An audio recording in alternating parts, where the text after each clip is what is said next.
अस्सलामुअलैकुम, कैसे हैं सब। उम्मीद है सब खैरियत से होंगे। आज हमारे किचन में बनने जा रही है बहुत ही ट्रेडिशनल यानी कि रवायती डिश साग। इसके लिए जो मैंने इंग्रेडिएंट्स लिए हैं, साग मैंने 1.5 kg ले लिया है, पालक मैंने 1/2 kg ली है, बाथू मैंने 250 ग्राम लिया है और इसी तरह मेथी मैंने 250 ग्राम ले ली है। ये सब चीज़ें मैंने अभी रेडी की हैं, यानी इन्हें साफ़ किया है। इसके बाद मैं इन्हें अच्छे तरीके से वॉश करके और फिर मैं इनकी कटिंग करूँगी और कटिंग मैं आपके सामने ही करूँगी ताकि आपको अच्छी तरह से समझ आ जाए। और इसके अलावा जी मैंने जो चीज़ें ली हैं, प्याज मैंने 1 अदद मीडियम साइज़ की ले ली है, 1.5 टीस्पून मैंने अदरक ली है, हाफ टी स्पून मैंने 2 जगह पे लहसुन ले लिया है, 8 से 10 हरी मिर्चें ली हैं, नमक मैंने 1.5 टीस्पून लिया है, मैंने 1 टीस्पून ले लिया है, 1 टीस्पून ही मैंने लाल मिर्च पाउडर लिया है, हाफ टी स्पून हल्दी और हाफ टी स्पून ही खुश्क धनिया लिया है। मैं यहाँ पे ये बात दोबारा मेंशन कर दूँ कि लहसुन और अदरक का मैंने पेस्ट लिया है, लेकिन ये मेरा फ्रीज़र में रखा हुआ था तो इस वजह से ये इस फॉर्म में है, क्यूब्स फॉर्म में है। आपको मैंने अच्छी तरह से वॉश कर लिया है। अब हम इस तरह से पकड़ के इसको जोड़ेंगे और फिर इसकी कटिंग स्टार्ट करेंगे। ये देखें, इस तरह से आप इक्वल रखेंगे तो ये आपको आसानी भी रहेगी कटिंग में। इस तरह से सब इसकी शाखें आप मिला के रखें और जितनी आपके हाथ में आ सकती हैं इतनी क्वांटिटी में लें और उसके बाद आप इसे काटना स्टार्ट करें। देखें, इस तरह से मैंने इसका बंच बना लिया है। अब हम इसकी कटिंग स्टार्ट करेंगे। बहुत बारीक और आराम से आपने कटिंग करनी है। जितनी बारीक और फाइन कटिंग होगी इतना ही आपका साग पकने में अच्छा रहेगा।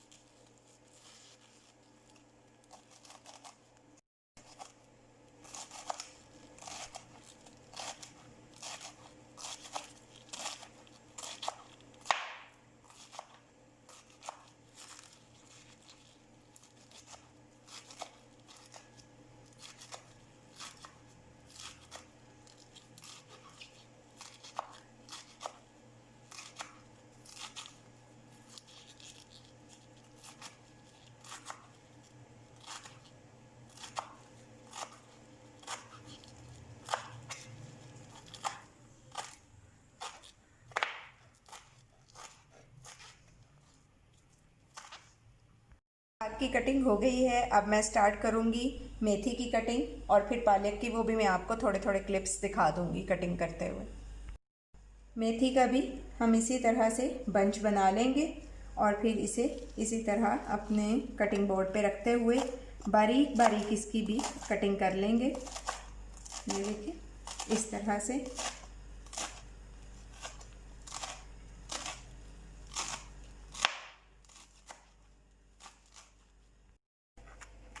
ओके जी, अब बाथू की कटिंग हो गई है। इसको भी आप इसी तरह जैसे हमने मेथी का बंच बना लिया था, बंच सा बनाएं और उसके बाद उसे फाइन चॉप कर लें। तो जी सबसे पहले हम साग के लिए मसाला बना लेंगे। हरी मिर्चें हैं और पहले मैंने जो आपको स्टार्ट में लहसुन अदरक दिखाया था वो मैं यूज़ नहीं कर रही, फ्रीज़र वाला, क्योंकि उस वक्त मेरे पास फ्रेश अवेलेबल नहीं था। अब मैंने फ़्रेश लेके उसे इस फॉर्म में काट लिया है। अब मैं इसे चॉप कर लूँगी। चॉप करने के बाद फिर मैं आपको इसका नेक्स्ट प्रोसेस बताऊँगी। इसमें से हाफ़ मैं भगार में भी यूज़ करूँगी। अब मैं इसमें से थोड़ा सा भगार के लिए निकाल लूँगी। अगर आपको मिर्चें कम पसंद हैं तो आप कम ऐड करें, क्योंकि मैंने साग में भी ऐड करनी है और इस तरह इसमें भगार में भी, तो मैं इन्हें कर लूँगी। और अब मैं इसी में प्याज डाल के वो भी चॉप कर लूँगी। अगर आपके पास चॉपर अवेलेबल नहीं है तो कोई बात नहीं, आप इसे दोरी डंडा या अपने हर कोई अपने इलाकाई ज़ुबान बोलता है कुंडी डंडा या सिलबट्टा में भी पीस सकते हैं। इसके लिए कोई हार्ड एंड फास्ट टूल नहीं है या आपके पास चॉपर होना ज़रूरी नहीं है। आप इससे आम नॉर्मल ब्लेंडर में भी ब्लेंड कर सकते हैं। सबसे पहले पानी 1 गिलास में ऐड करूँगी पैन में और फिर साथ ही हम इसमें ऐड कर देंगे 1 टीस्पून के इक्वल नमक।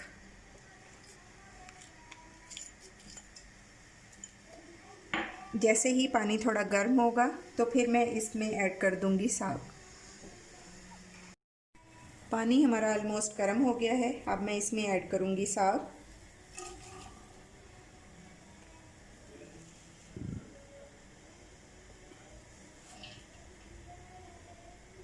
साग मैंने सारा इसमें ऐड कर दिया है।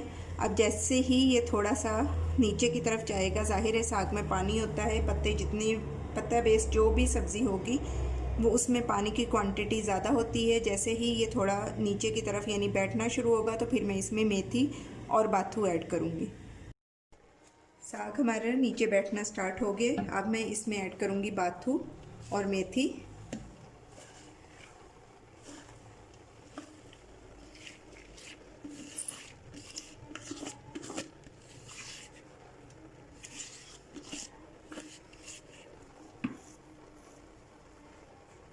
अब ये डालने के बाद हम इसे कवर कर देंगे और 5 से 10 मिनट वेट करेंगे। इधर आपने जो फ्लेम है वो लो टू मीडियम रखनी है, बहुत ज़्यादा हाई नहीं रखनी, ताकि आहिस्ता आहिस्ता साग का पकने का प्रोसेस स्टार्ट हो। ये देखें साग ने अपना भी पानी काफ़ी छोड़ दिया है और अब ये इसकी क्वांटिटी चेक करें, बहुत कम रह गई है। अब बाकी का मैं इसमें पालक ऐड करूँगी।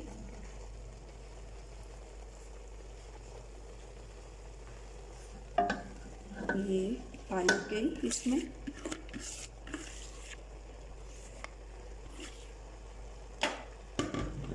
पालक ऐड करने के बाद हम इसे कवर करके फिर 3 से 4 मिनट के लिए छोड़ देंगे। कि जी अब हम इसे खोल के चेक करेंगे। ये देखें इसमें पानी की क्वांटिटी कितनी ज़्यादा हो चुकी है। बस अब हम इसमें ऐड करेंगे अपने सब मसाले जो मैंने ड्राई स्पाइसेस आपको बताए थे। ये इसमें नमक है, खुश्क धनिया,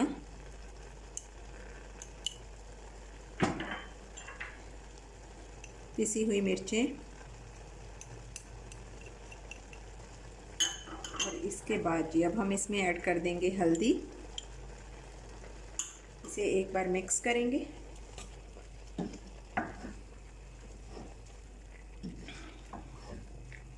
और एक और टिप भी है कि जैसा कि मैंने हरी मिर्चें, मेरी साग की क्वांटिटी कम थी तो मैंने अदरक, लहसुन, हरी मिर्चें और प्याज को पीस लिया और मैं इसमें ऐड करूँगी। अगर आपके पास साग की क्वांटिटी ज़्यादा हो और आपने उसे कुछ दिनों के लिए फ्रीज़ भी करना हो तो मैं आपको ये रिकमेंड करूँगी कि आप लाल मिर्चें, जो साबुत लाल मिर्चें होती हैं, एक तो कश्मीरी लाल मिर्च होती है, एक साबुत लाल मिर्च होती है मीडियम साइज़ की, आप उसे लहसुन के साथ पीस के साग में ऐड करें तो साग का एक तो टेस्ट बाद में ख़राब नहीं होगा, क्योंकि हरी मिर्च की वजह से इसका टेस्ट फ़ौरन से ख़राब हो जाता है अगर आप इसे फ्रीज़र में रखेंगे।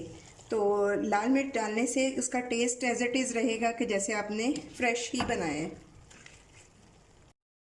साग में सब चीज़ें ऐड हो गई हैं। अब मैं इसे 2 घंटे के लिए पकने के लिए छोड़ दूँगी। दरमियान में आप एक आध बार चेक कर लें और 2 घंटे के बाद ही अब इसे खोलेंगे। तब तक हमारा साग रेडी हो जाएगा, फिर हम इसे भगार लगाएंगे। जी तो जनाब 2 घंटे गुजर चुके हैं, अब साग बिल्कुल रेडी है। अब हम इसे घोटना स्टार्ट करेंगे। इस स्टेज पे मैं इस पे ऐड करूँगी मकई का आटा। आप भी मकई का ही आटा ऐड कीजिएगा क्योंकि इससे इसका टेस्ट बहुत अच्छा आता है।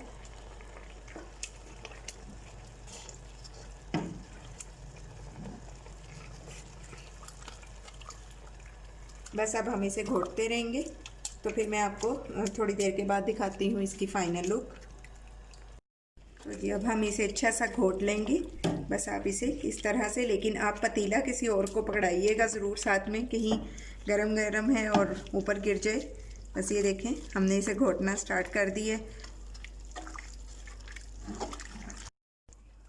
साग देखें बहुत अच्छा सा हमारा घुट के है। अब इसकी आप कंसिस्टेंसी चेक करें। अभी आपने पहले देखा था कि इसमें थोड़ा पानी मौजूद था और अब ये देखें घुटने के बाद इसकी ये कंसिस्टेंसी है। बस आपने इसी तरह रखना है। अब हम जल्दी से चलेंज करते हैं इसका भगार रेडी। तो अब हम जल्दी से तैयार करेंगे भगार। इसके लिए मैंने 2 टेबलस्पून देसी घी ले लिया है। आप ऑयल भी ले सकते हैं, लेकिन आपको पता है कि साग का टेस्ट जो देसी घी में होगा वो ऑयल में कभी भी नहीं आएगा। इसको हम थोड़ा मेल्ट होने देंगे।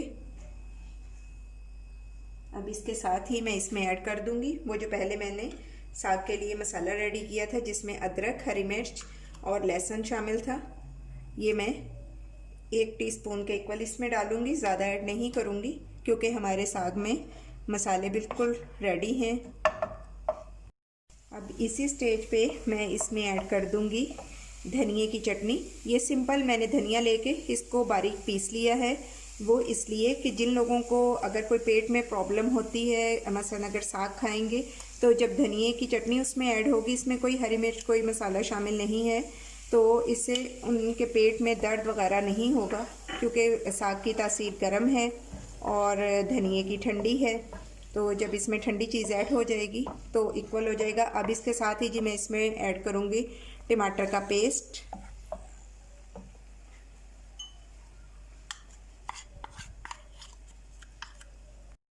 इस बघार को मैं थोड़ी देर के लिए पका लूँगी। इसमें हमने कोई मसाला और ऐड नहीं करना क्योंकि हमारे साग में मसाले बिल्कुल एक्यूरेट हैं। तो चलिए जी, अब जैसे ही ये थोड़ा सा पकता है तो मैं इसमें ज़रूरत के मुताबिक साग ऐड कर दूँगी। आप भी अपनी ज़रूरत के मुताबिक, लेकिन इसकी क्वांटिटी आप इतनी ही रखिएगा बघार की। बघार की क्वांटिटी आप कम या ज़्यादा कर सकते हैं। मेरे उसमें थोड़ी सी मैंने हरी मिर्चें ज़्यादा रखी हैं।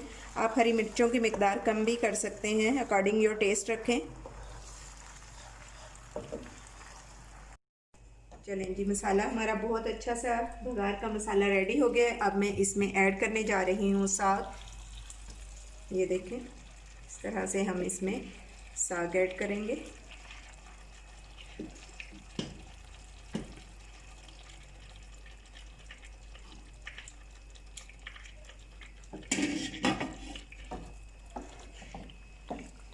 बस अब हम इसे अच्छा सा मिक्स कर लेंगे और इसके बाद जी मैं इसे करती हूँ डिश आउट। ये धनिया डालने का एक और रीज़न भी है कि जिन लोगों को साग खाने से तेज़ाबियत हो जाती है, जब वो धनिए की चटनी इसमें ऐड कर लेंगे तो उन्हें तेज़ाबियत बिल्कुल भी नहीं होगी। तो बस फिर मैं इसे करती हूँ डिश आउट और आपको दिखाती हूँ इसकी फ़ाइनल लुक।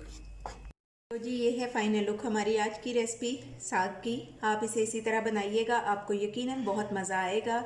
मैंने इसे गार्निश किया है हरी मिर्च, अदरक और बटर के साथ। अगर रेसिपी पसंद आए तो लाइक और शेयर करें। अगर चैनल पर न्यू हैं तो सब्सक्राइब करें। अपना और अपने प्यारों का बहुत ख्याल रखें। Take care. अल्लाह हाफिज़।